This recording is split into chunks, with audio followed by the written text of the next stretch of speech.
The torch in the guard's hand was still burning when he shoved the point of his spear into Silas Quinn's chest, hard enough to tear the wool of his coat.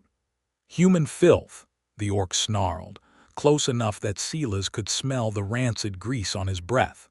"Chief Torgesh says no more trading with your kind. Says you're spies, sniffing out the ore veins for your border lords." Silas kept his hands raised, palms open, the way he'd learned to do a decade ago when he'd first started riding into orc country with a mule train of furs.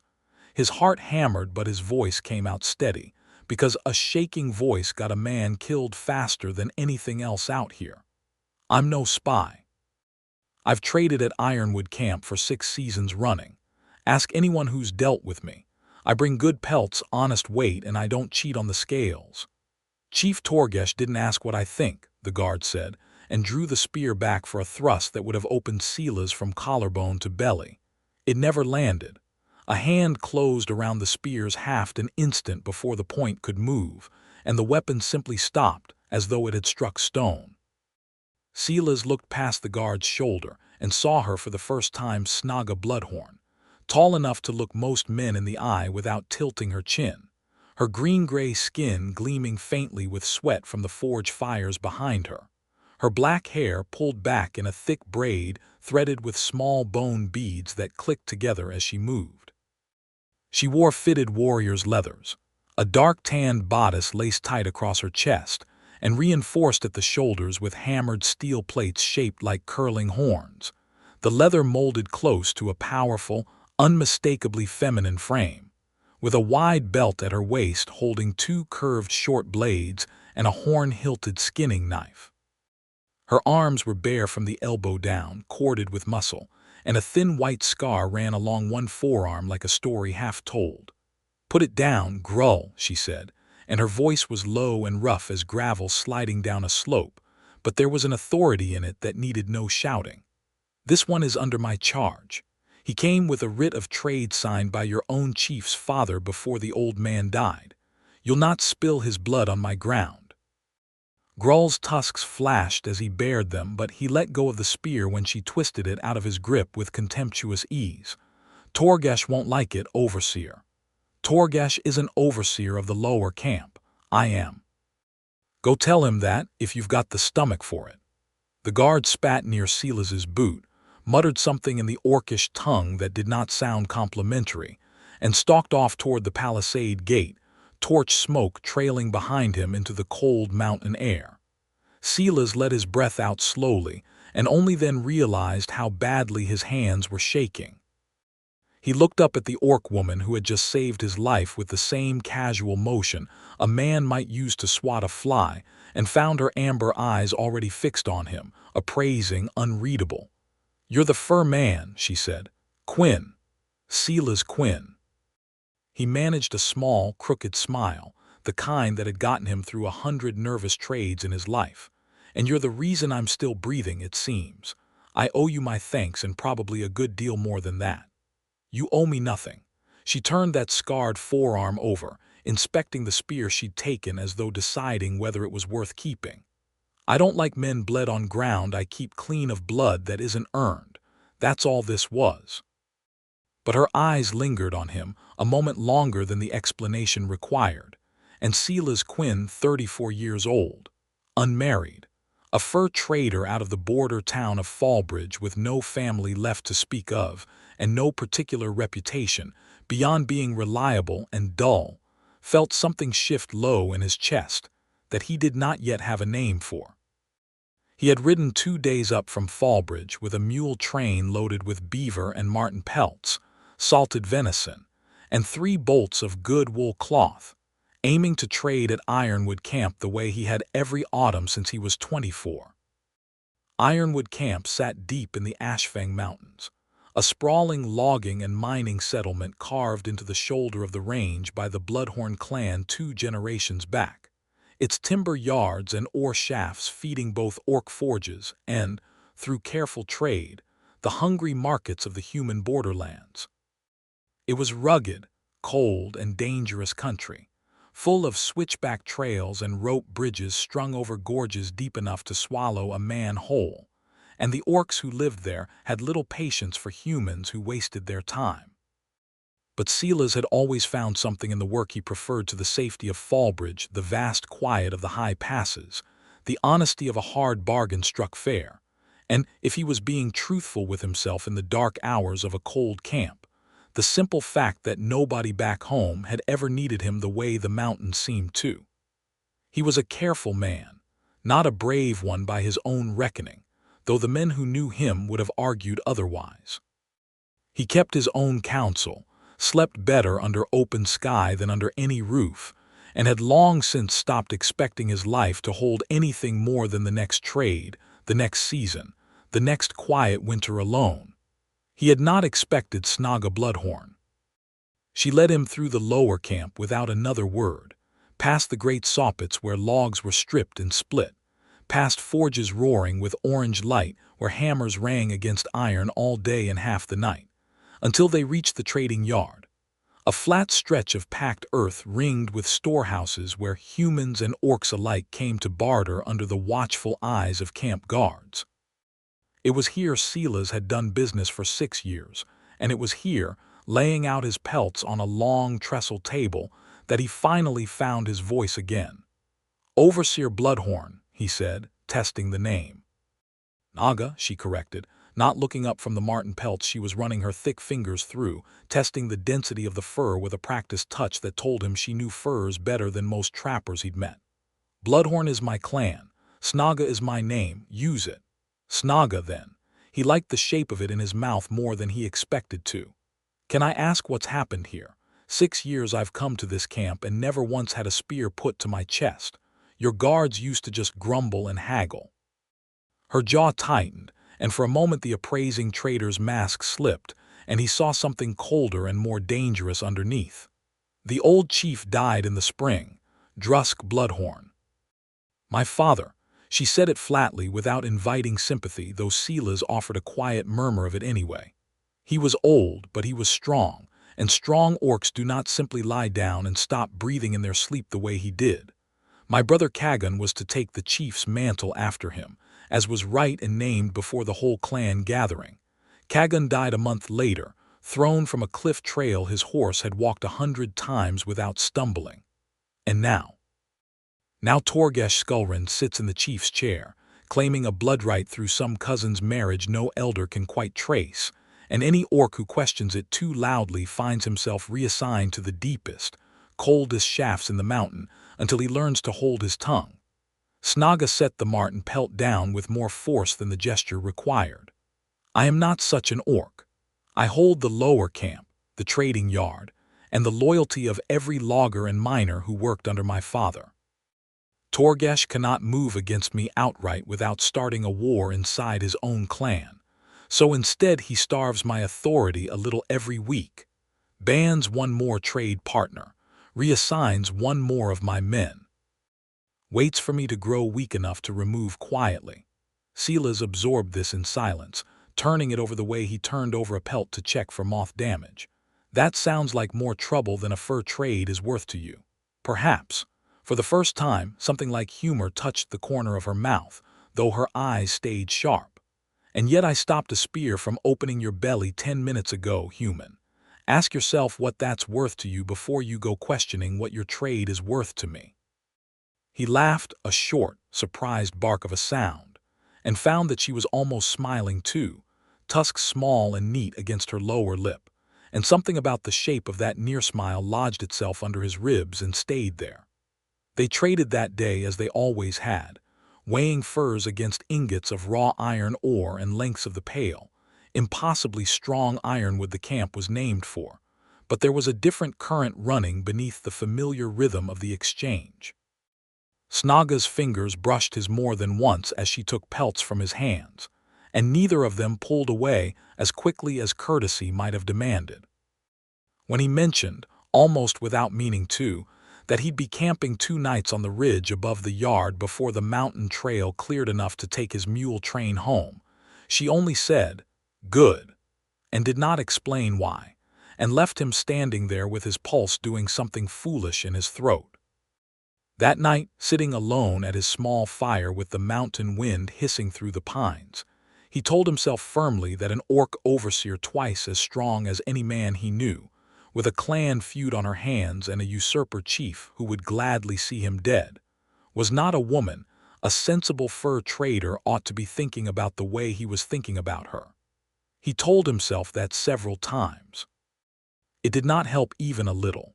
She came to his fire 2 hours after full dark, moving through the trees with a silence that unsettled him more than it should have for a woman her size, and settled onto a fallen log across the flames from him as though she had been invited, which, in a way, she would have argued she had.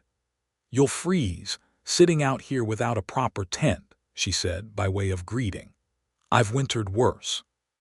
He passed her a strip of dried venison without being asked, and she took it and ate it, and watched him over the fire with those unblinking amber eyes until he felt the need to fill the silence the way he always did when he was nervous.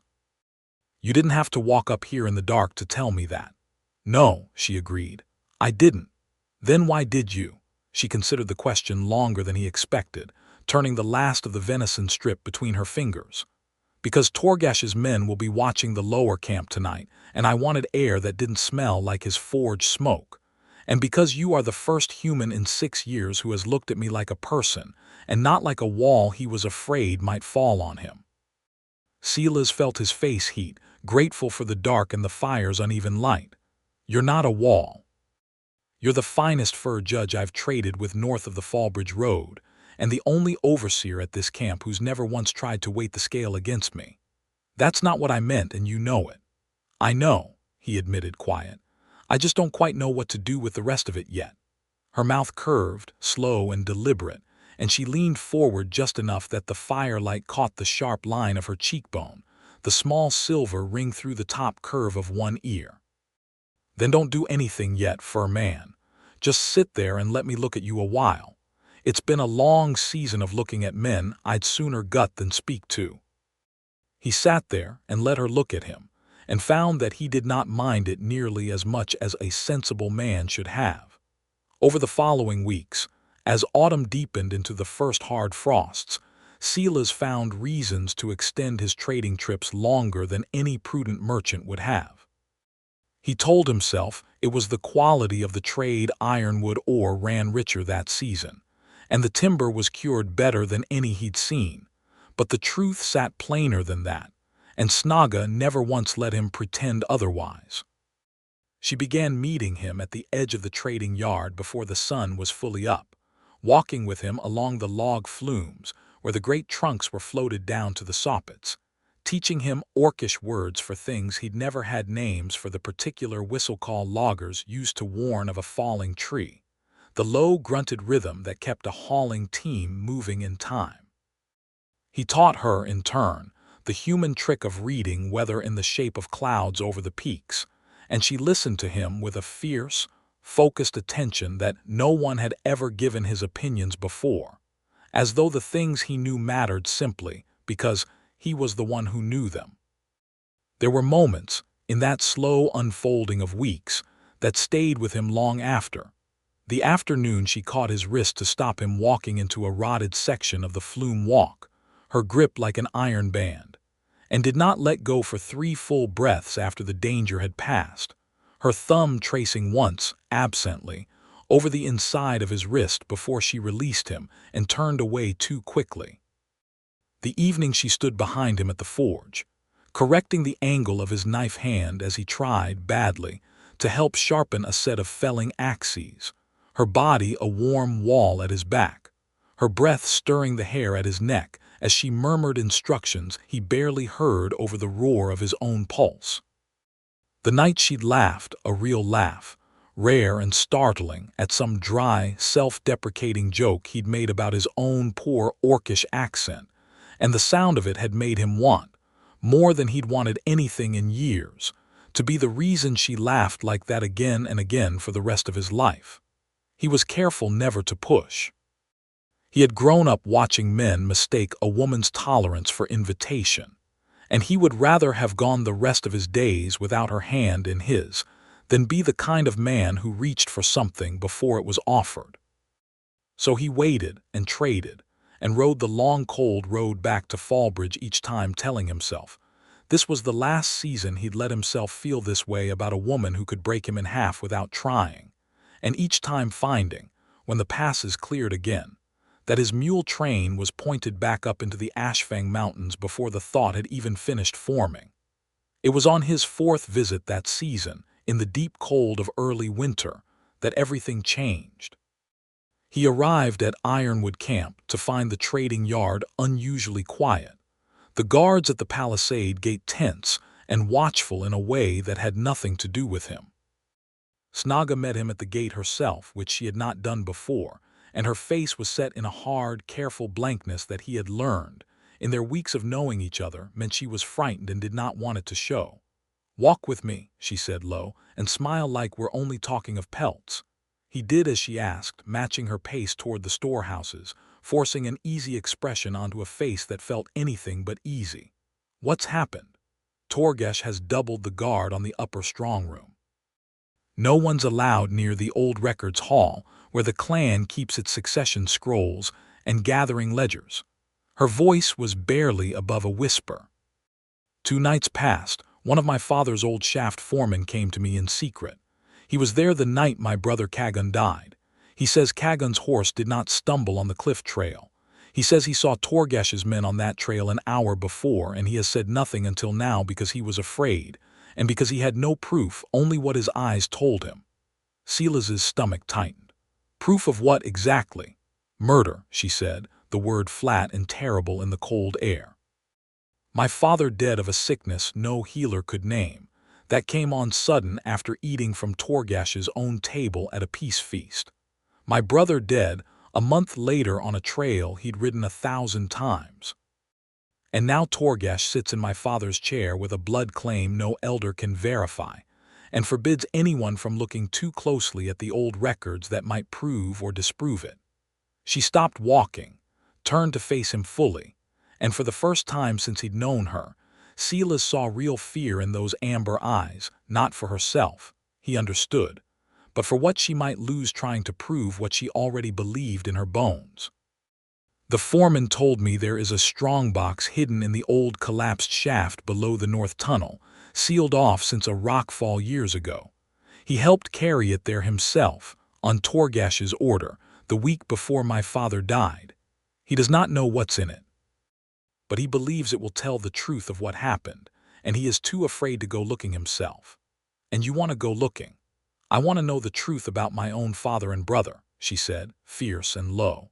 "But I cannot go alone without being missed, and I cannot ask any of my own people without risking that Torgesh hears of it before I've found anything worth using.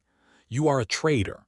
You come and go from this camp with mule trains and reasons no guard questions. If we're seen together, it's only the fur man and the overseer, haggling as we always do." Silas felt the weight of what she was asking settle onto his shoulders, heavy and real. This was no longer a slow, careful courtship carried out in stolen glances over trestle tables. This was a woman asking him to help her uncover a murder, in a camp run by the man who had likely ordered it, with nothing but an old collapsed mine shaft and a frightened foreman's word to go on. He thought of his quiet, ordinary life in Fallbridge, the small room above the trading post where he slept, the handful of acquaintances who nodded to him in the street and never asked him to supper, the years stretching ahead of him that had, until a few weeks ago, promised nothing more than the next season's furs and the next season's cold. And he thought of Snaga Bloodhorn, who had put herself between him and a spear without a second thought, who listened to him as though his words carried weight, who had walked through a dark forest alone just to sit near his fire. "Tell me when," he said, "and I'll be there." Something in her face broke open just slightly, relief and gratitude and something warmer underneath it all. "Tonight," she said, "after the last shift bell when the guards are thinnest.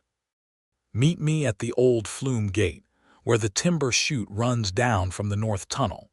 Bring nothing that marks you as anything but what you are, a trader looking for a place to relieve himself in the dark, if anyone asks." "Romantic," he said, and she actually laughed, short and startled, before catching herself and smoothing her expression back into careful neutrality.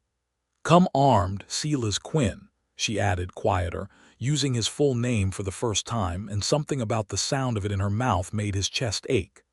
"Not because I cannot protect you, because I would rather you be able to protect yourself if it comes to it, than trust your life only to my blade." He went back to his camp on the ridge with his heart pounding for reasons that had little to do with fur prices, and when full dark came down over the mountains, cold and clear and star-strewn, he strapped on the long trading knife he carried for skinning and more rarely for defense, and made his way down through the black pines toward the flume gate. She was waiting for him in the shadow of the great wooden chute, wrapped in a dark cloak over her leathers, a single unlit torch in her hand and a coil of rope over one shoulder. "You came," she said, and there was something almost soft in the way she said it, as though some small part of her had doubted he would. "I said I would." Men say a great many things. She struck a spark and lit the torch, the flame catching and steadying, throwing long orange shadows across the timber walls of the chute. "I have learned not to trust the saying of it. I trust the doing." "Then watch me do it," he said, and fell into step beside her as she led him along the narrow service path beside the flume, up toward the dark mouth of the north tunnel. The tunnel had been abandoned for years, its entrance half-collapsed and overgrown with hardy mountain brush, but Snaga moved through the rubble at the entrance with the ease of someone who had explored these old shafts as a child, and Silas followed her lead, ducking under a sagging support beam into a darkness that swallowed the moonlight whole the moment they passed the threshold. Inside, the air was cold and mineral-smelling, tinged with old smoke and wet stone. Snaga's torch threw a small circle of flickering light around them, enough to show the rough-hewn walls, the old cart tracks half buried in rubble, the black mouths of side passages branching away into deeper dark. She moved with quiet confidence, counting side tunnels under her breath, until she stopped at a passage nearly blocked by a fall of broken rock. "Here," she said. "The foreman said the strongbox was carried in through this passage before the fall closed most of it. There should be a way through, if we're careful." They worked together in the torchlight, shifting smaller stones, Silas following her direction as she found the places where the rockfall had left gaps large enough to crawl through. It was hard, cold work, and more than once his hand found hers in the dark as they passed stones between them, and more than once neither of them let go quite as quickly as the task required. They found the strongbox 40 feet in, wedged into a side alcove behind a curtain of fallen rubble, an iron-banded chest, orcish made, its lock rusted but intact. Snaga knelt before it, torch held high in one hand, and used the point of her curved blade to work at the old lock with a patience that surprised him, given how she'd seemed ready to tear the mountain apart with her bare hands only an hour before. It was in that moment, with the lock nearly sprung and both their hearts hammering with anticipation, that they heard voices echoing down the main tunnel behind them. A patrol, moving with torches of their own, close enough that the glow of it was already visible around the bend. "Torgash's men," Snaga breathed, going rigid. "They must have found the broken seal at the entrance." "What do we do?" "Deeper," she said, already moving, catching his hand and pulling him with her into the black mouth of a side passage that branched away from the alcove. "There's an old ventilation shaft further in, if I remember right. We can lose them in the branching tunnels if we're quick and quiet." They ran, as much as anyone could run through a half-collapsed mine shaft in near-total dark, Snaga's torch the only light between them and disaster, her hand still locked around his, guiding him through turns and low passages he would never have found alone. Behind them, the patrol's voices grew louder, echoing strangely off the stone, impossible to tell how close they truly were. And then, rounding a tight bend where the ceiling dropped low enough that Snaga had to duck her head, the torch struck an overhanging beam with a sharp crack, and the flame guttered, sputtered, and died. Darkness swallowed them whole, not the darkness of a moonless night, which always carried some faint gray edge of starlight or distant lamp glow. This was absolute, a blackness so total that Silas could not see his own hand an inch from his face, could not tell up from down, could feel only the cold stone beneath his boots and the ragged sound of his own breath suddenly far too loud in his ears. Panic rose in him fast and ugly, an old fear from childhood he'd thought long buried, a boy trapped once in a root cellar during a storm, the door jammed, hours of blackness before anyone found him, and his chest went tight, his breath coming quick and shallow, his free hand groping uselessly at nothing. Snaga! His voice cracked, thin and frightened, all the careful composure of the trader stripped away in an instant. And then her hand found his in the dark. No, he realized her hand had never left his, had held on through the run and the crack of the torch and the sudden black, and now her fingers tightened around his, warm and impossibly steady, and she pulled him close enough that he could feel the solid warmth of her shoulder against his arm. "I have you," she said, and her voice was low and sure, cutting through the panic like a blade through fog. "Do not be afraid.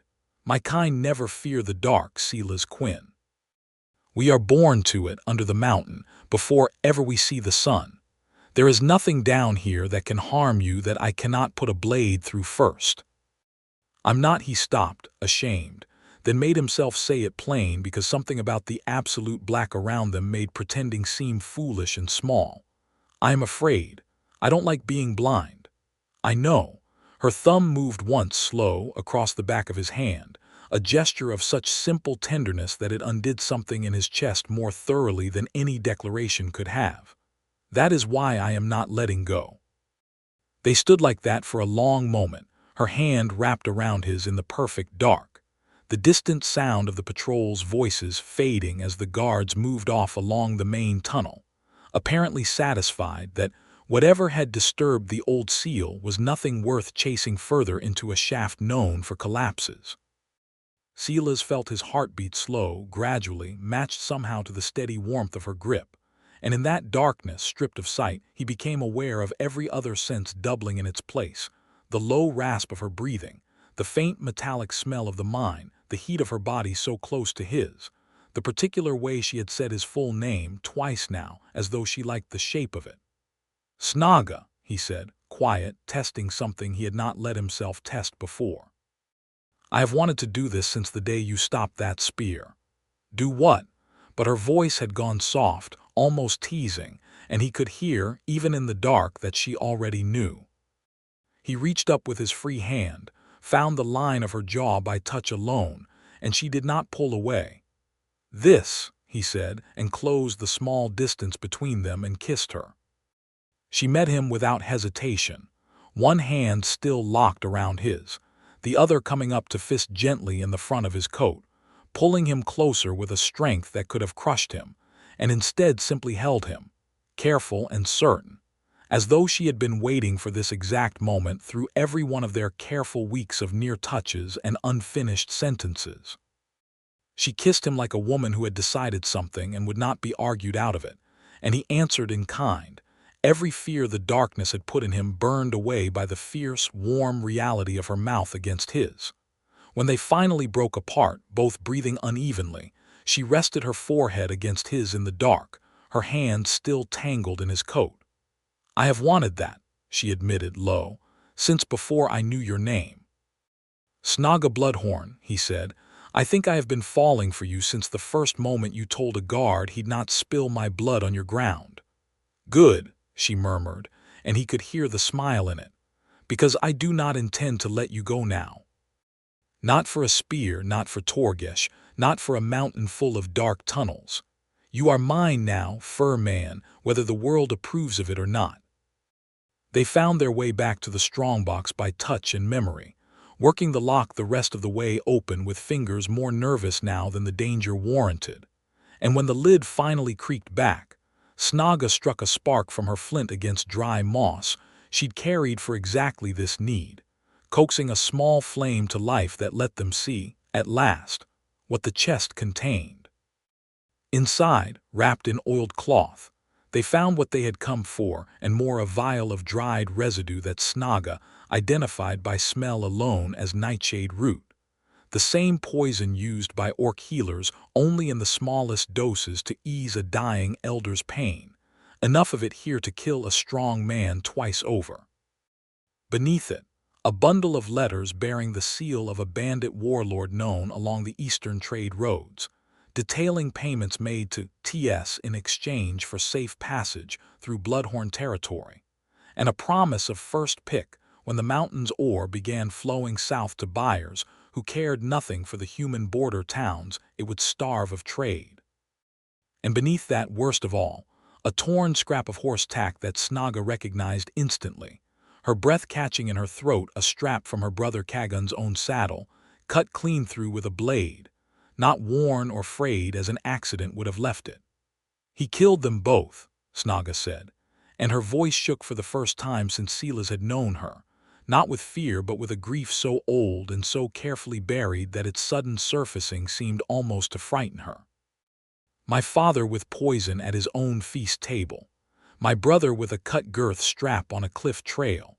Also he could sell our mountain out from under us to raiders who'd bleed it dry and leave the clan with nothing." Silas put his arm around her shoulders and she let him, leaning into him in the small flickering light of the moss fire, and for a long moment neither of them said anything at all. "We need to get this to the elders," he said finally. "All of it. The letters, the poison, the strap. Proof enough that no one could argue it away." "Yes." She wiped her face with the back of one hand, fierce again, the grief folding itself back down into something harder and more useful. "But Torgash has guards everywhere, and the moment he learns this box has been opened, he will move against anyone who might have found it. Against me. Against you, if he learns you were here." "Then we move fast," Silas said, "and we don't get caught." They gathered what they could carry, resealed the empty chest to delay discovery, and made their way back through the tunnels toward the entrance, moving with far more caution now that the stakes had sharpened into something that could get them both killed. They emerged into the cold night air just as the moon was beginning to sink toward the western peaks, and it was there, at the tunnel mouth, that their luck ran out. A figure stepped from the shadow of the flume gate, one of Torgash's personal guard, a broad-shouldered orc named Uzak that Silas had seen standing at the new chief's shoulder more than once. He took one look at the bundle in Snaga's arms, at the torn strap of leather she had not been careful enough to hide, and his eyes went wide with understanding. "Overseer," he said, backing a step, hand going to the horn at his belt. "You've been in the sealed tunnel." Uzak he didn't wait. He put the horn to his lips and blew a long, rising call that echoed off the mountainside, a call Silas had heard before, on nights when the camp practiced its defenses against raiders, the alarm. "Run," Snaga said, and there was no more time for anything else. They ran. The camp came alive behind them with shouting and torchlight, dogs barking, guards spilling out of the barracks with weapons in hand. And within minutes it was clear that Uzak's alarm had painted them as thieves or worse. Spies caught stealing from the clan's sealed records, with no time to explain the truth before Torgash's men would simply cut them down on sight to bury the evidence they carried. Snaga led him away from the main paths, cutting through the sawyards and timber stacks, but the alarm had roused the whole upper camp, and torches were converging from every direction, from the barracks ahead, from the palisade gate behind, from the ridge path where more guards were already scrambling down to cut off any escape toward the human road. "The flume chute," Snaga gasped, as an arrow hissed past close enough to part the air by Silas's ear.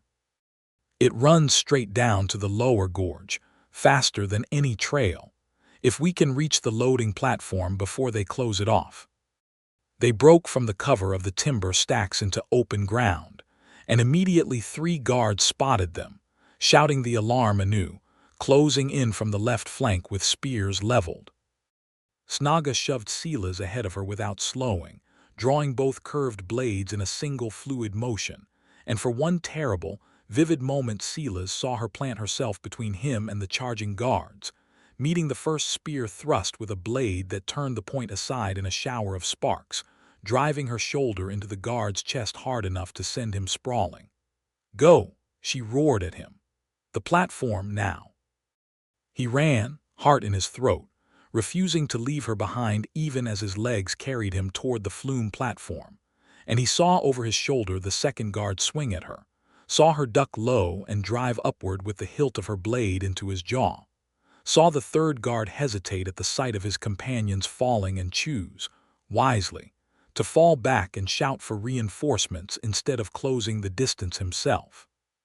She caught up to him at the platform edge in seconds, breathing hard, a shallow cut along one forearm bleeding freely but her eyes fierce and bright with the fight.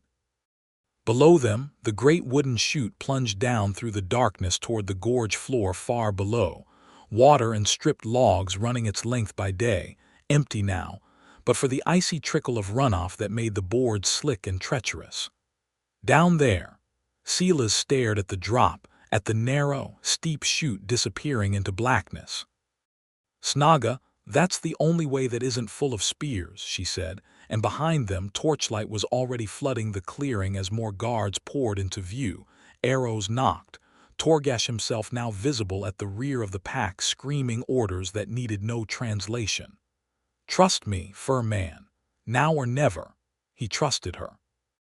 He always would, he realized in the strange clarity of that terrified instant. He caught her offered hand. She pulled him against her side, and together they dropped into the chute just as the first volley of arrows hissed overhead.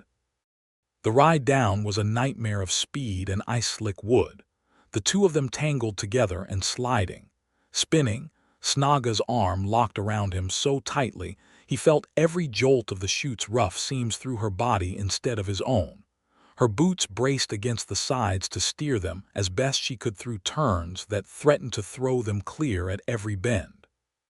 Arrows continued to fall for a while, thudding into the wood above and behind them, but the chute's speed and the darkness swallowed their exact position quickly, and the shouts of the guards faded into the roaring rush of the wind and the creak of straining timber beneath them.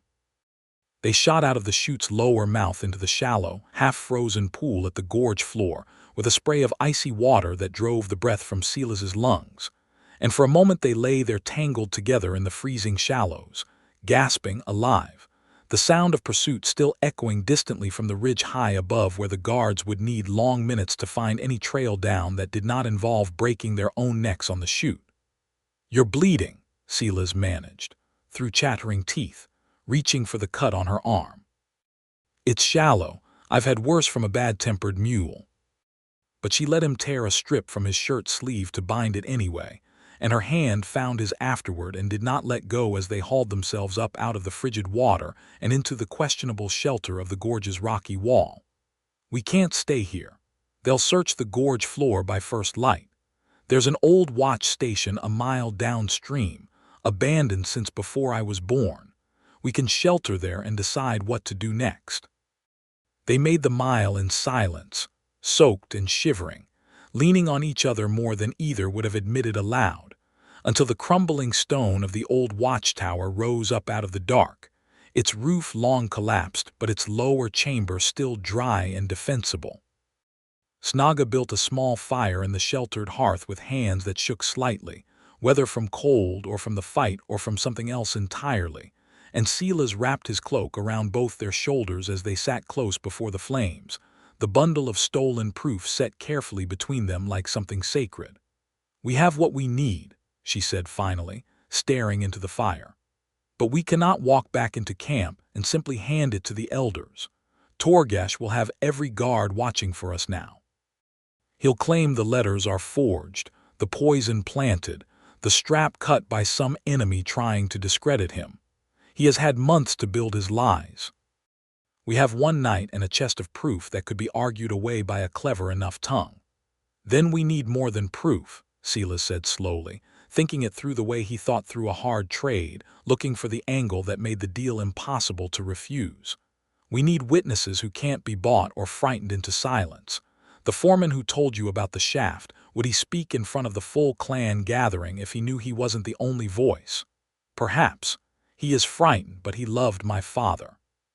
Snaga looked at him, something calculating and hopeful warring in her expression. There are others, too. Old loyalists who served under my father and have kept silent only because they had no proof and no one brave enough to stand with them. If we can gather even 3 or 4 to stand together, alongside the evidence, then Torgesh can't simply call it a lie and be believed. Silas felt something settle in his chest, a plan taking shape. We go back, but not through the front gate. We find your foreman and whoever else still loves your father's memory, and we bring them together before Torgesh even knows we've survived the shoot. We call for a full gathering in the open, where he can't simply have his guards quietly disappear us. Snaga studied him for a long moment, firelight dancing in her amber eyes, and then, unexpectedly, she laughed low and warm, shaking her head. "You are a fur trader," she said. "Not a war chief, not a clan elder. And yet you sit here, soaked to the bone, planning to overthrow a usurper with the same calm you'd use to argue over the price of a beaver pelt." "I've had a great deal of practice arguing for a fair price," he said, and found himself smiling despite the cold, despite the danger, simply because she was smiling at him like that. Turns out the principle's the same. Find what the other side can't refuse and offer it plainly in front of enough witnesses that they can't take it back. She reached up and touched his jaw, gentle, wondering. "I chose well," she murmured, more to herself than to him. "I did not expect to choose a human at all, Silas Quinn, let alone one who plans a rebellion like a market haggle, but I chose well." He turned his face into her palm, pressing a kiss to the rough, warm skin there. "You didn't choose me," he said softly. "You saved me, and then you kept choosing to stay every day since, when you could have walked away a dozen times over. That's not the same thing. That's better."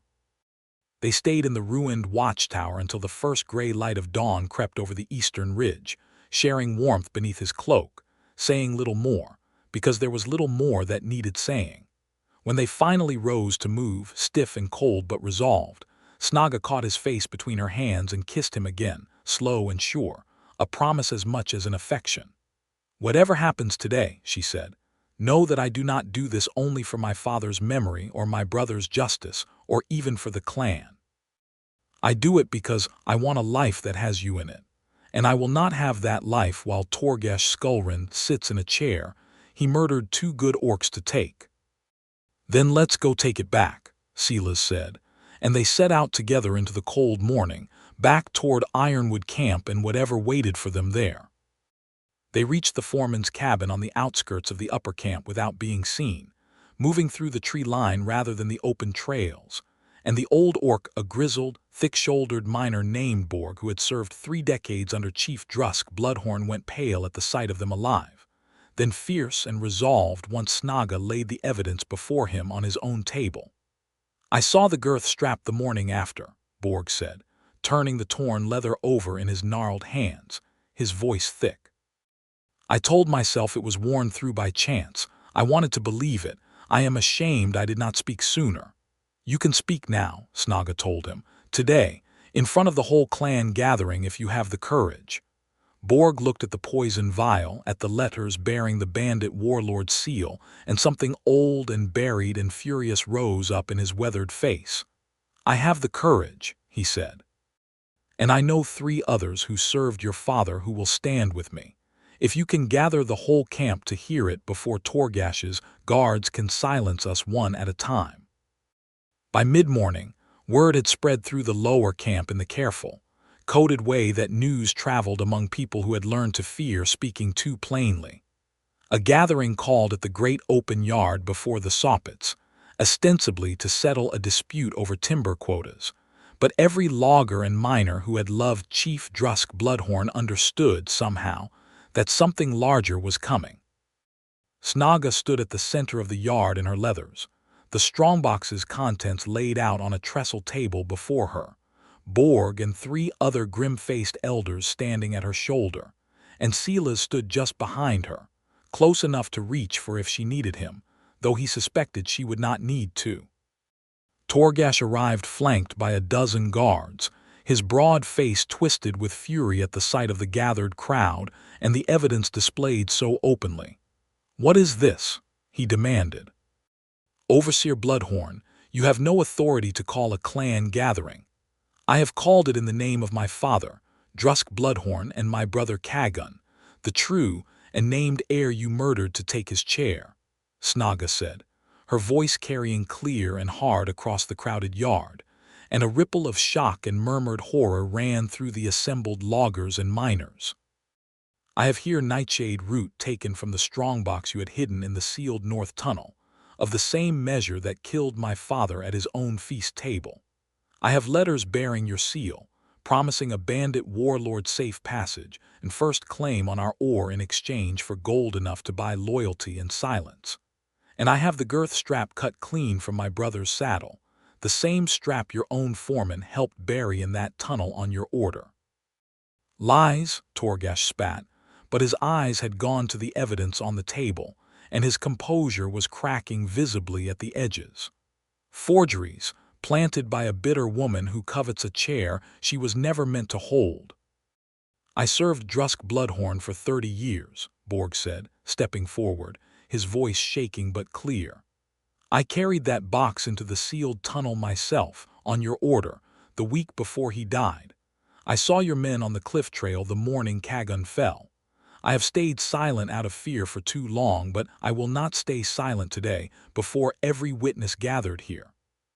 3 more voices rose after his old loyalists, miners and loggers who had served Snaga's father and had waited, afraid, for someone brave enough to speak first, each adding their own piece of the truth, until the weight of it settled over the crowded yard like a judgment no clever tongue could argue away. Torgash's guards, seeing the mood of the gathered clan turning hard and cold against their chief, began to lower their weapons one by one, unwilling to spill the blood of their own people to protect a murderer whose lies had finally run out of road. Torgash's hand went to the blade at his belt, desperation twisting his face into something ugly. "You would believe a woman and a human traitor over your rightful chief." "You are not my rightful chief," Snaga said, and drew her own curved blades, stepping forward to meet him in the open yard where every eye could see. "You are a murderer wearing my father's chair, and I challenge you for it here before the whole clan by the old right of blood and blade." The crowd fell silent, tense and electric, as Torgash cornered, exposed, with no lies left to hide behind, drew his own weapon with a snarl and closed the distance between them. Silas's heart hammered as he watched, every instinct screaming to intervene, but he had learned enough of orc custom in his weeks at the camp to know that a blood challenge, once called before witnesses, could not be interrupted without shaming the one who tried, and Snaga would never forgive an interference that cost her the clean, undeniable victory she needed. So he stood, fists clenched, and watched the woman he loved meet a murderer's blade with a speed and ferocity that made the breath catch in his throat. They fought hard and fast across the packed earth of the yard, blades ringing, the crowd surging back to give them room, and though Torgash was broad and strong, he fought like a man who had never truly earned his strength through honest struggle, relying on brute force where Snaga moved with the discipline of 30 years spent proving herself twice over in a clan that had never quite trusted a woman with her father's authority. She took a shallow cut along her ribs that made Silas's stomach lurch, but she answered it a heartbeat later by driving her shoulder into Torgash's chest, sending him stumbling, and before he could recover his footing she had both blades crossed at his throat, point and edge, close enough to open his veins with a single motion. "Yield," she said, breathing hard, "or die where you stand and let every soul here witness which." Torgash's eyes flicked across the crowd, searching for support that had already melted away, his own guards refusing to meet his gaze, and finally, his shoulders slumped in defeat, he let his blade fall to the dirt. "I yield," he said, hoarse. "Then you will be bound and held for the clan council's judgment," Snaga said, straightening, lowering her blades though her eyes never left him until Borg and two other loyal miners had wrestled his hands behind his back with a length of rope.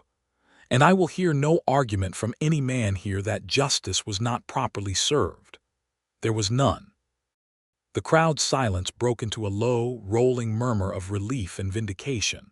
Old grief for Chief Drusk and Kagan finally given somewhere to go besides quiet, helpless anger, and Silas felt the tension of the last 2 days finally begin to drain out of his own shoulders as Snaga turned, found him in the crowd, and crossed the yard to stand before him, blood on her ribs in triumph and exhaustion warring in her face. "You did it," he said softly.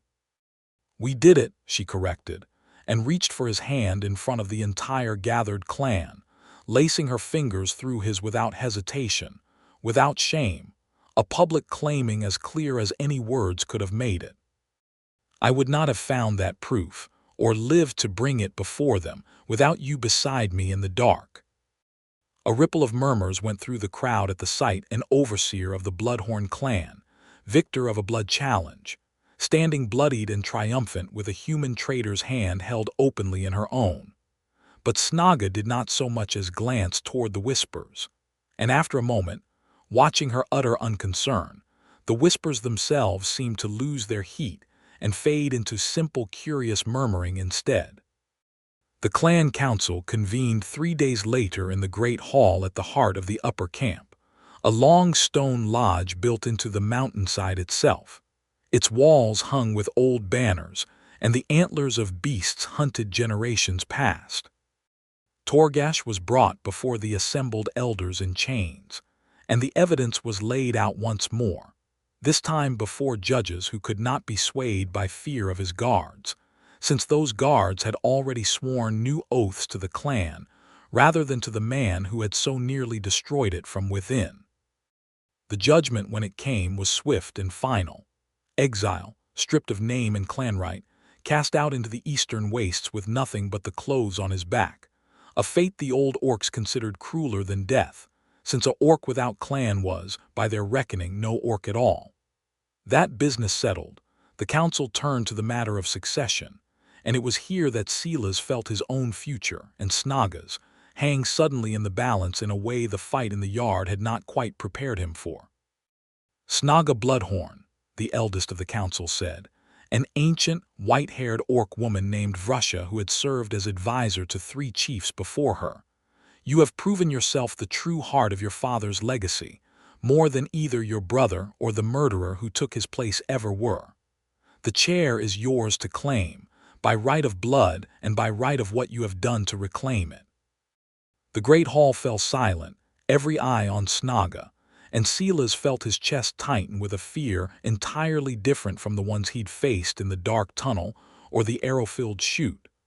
The fear of losing her not to violence, but to a duty that might carry her somewhere he could never quite follow.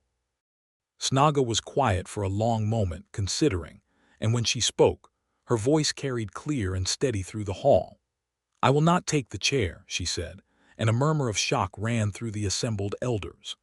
"Not because I do not love this clan or honor my father's memory, but because I have spent these last weeks learning something my father never had the chance to teach me, that a life spent only in defense of a chair, of a title, of an inheritance, is a smaller life than the one I want for myself. I ask instead that the council name my father's cousin, Grelka Ironjo, as chief. She served at his side for 20 years. She is wise and steady, and she will hold this clan together far better than a woman who has already given her heart to a future outside this hall." Vrusha's ancient eyes moved to Silas, standing quiet at the back of the assembly, and something like understanding and perhaps even approval softened her weathered face. "You would give up a chief's chair for a fur trader." "I would give up a great many things for him," Snaga said, without hesitation, without embarrassment. "But I do not think I am giving up anything at all. I think I am choosing what I actually want, instead of simply what was expected of me. There is a difference, Elder, and I have only just learned it." The council deliberated only briefly before agreeing to her proposal, Grelka Ironjaw accepting the chief's mantle with the solemn dignity of a woman who had long expected such a burden and never sought it for herself. And when the formalities were finished, Snaga turned to the assembled council with one final matter, her hand finding Silas's once more. "I ask one thing more," she said.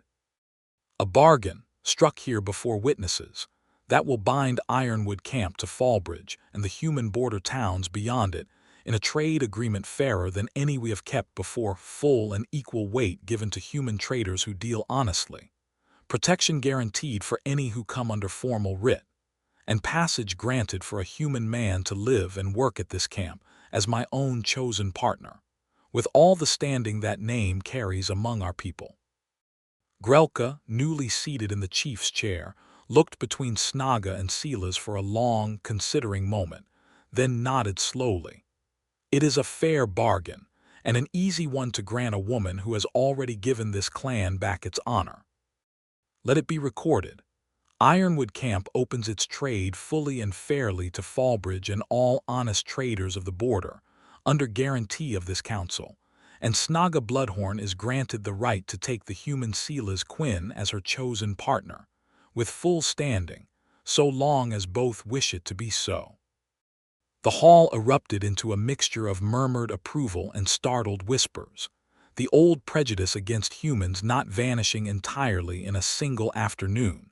But no one in that hall dared question a bargain struck by the woman who had exposed a murderer, and refused a chief's own chair in the same breath. Silas stood there, stunned, as the weight of what had just been granted settled over him. Not just his life spared, not just a trade agreement that would change the fortunes of Fallbridge for a generation, but a place, a standing, a name beside Snaga Bloodhorn's own that no council could take back once recorded. That evening, after the council had dispersed and the great hall had emptied, Snaga led him up a narrow trail above the camp to a wide, flat outcropping of stone that looked out over the whole sweep of the Ashfang Mountains, the last light of sunset painting the snowy peaks in gold and rose. She had changed out of her torn, blood-marked leathers into a fresh set, identical in cut but unstained, the fitted bodice laced tight, the small steel horn plates at her shoulders catching the dying light, and she looked, Silas thought, like the single most striking thing he had ever seen in his life. "I meant what I said in the hall," she told him, standing close, the wind off the peaks tugging loose strands of her dark hair free of its braid. "I do not want a chief's chair, Silas. I have spent my whole life proving myself strong enough to be worthy of my father's name, and I am tired of proving. I want, instead, a life where I do not have to prove anything to anyone, where I can simply be myself with you, and let that be enough." "It's more than enough," he said, reaching up to tuck one of those loose strands behind the small silver ring in her ear. "Snaga, 3 months ago I was a lonely trader who came up this mountain every autumn because I liked the quiet better than the company back home. I never once imagined I'd find someone who'd choose me over a chief's chair. I don't know that I deserve it." "Deserving has nothing to do with it," she said, fierce and certain, catching his face between her strong hands. "I chose you the night I stopped that spear, though I did not know it yet. I chose you every day after that, in every trade, every fire, every careful word we did not yet dare to say aloud. I chose you in the dark when the torch died and you were afraid, and I told you my kind never fear it and reached for your hand anyway, because it was never about my fear, Silas. It was about making certain you were never alone in yours. That is what I want to give you, for the rest of however many years the mountains grant us. Not a life without fear, but a life where you never have to face it without my hand in yours." He kissed her then, on that windswept outcrop with the whole mountain range glowing gold below them, slow and thorough and entirely unhurried, because for the first time in longer than he could remember, there was no danger pressing at their heels, no torch to fail, no darkness to fear, only the two of them and the wide open sky, and a future that neither council nor usurper nor old prejudice could take from them now. They built a life at Ironwood Camp over the season that followed, in a timber cabin near the trading yard that Snaga helped raise with her own hands, its door carved with a small bloodhorn sigil beside a simpler mark Silas had learned meant, in the old Orcish way, chosen kin, not born to the clan, but claimed by it all the same. Fallbridge sent its traders up the mountain in growing numbers as word of the new, fairer bargain spread, and Silas found himself, without quite planning it, become something like a bridge himself between the two peoples, welcomed at the camp not merely as Snaga's partner, but as a man whose steady, honest dealing had proven, season after season, that trust between orc and human was not the impossible thing so many had long believed it to be.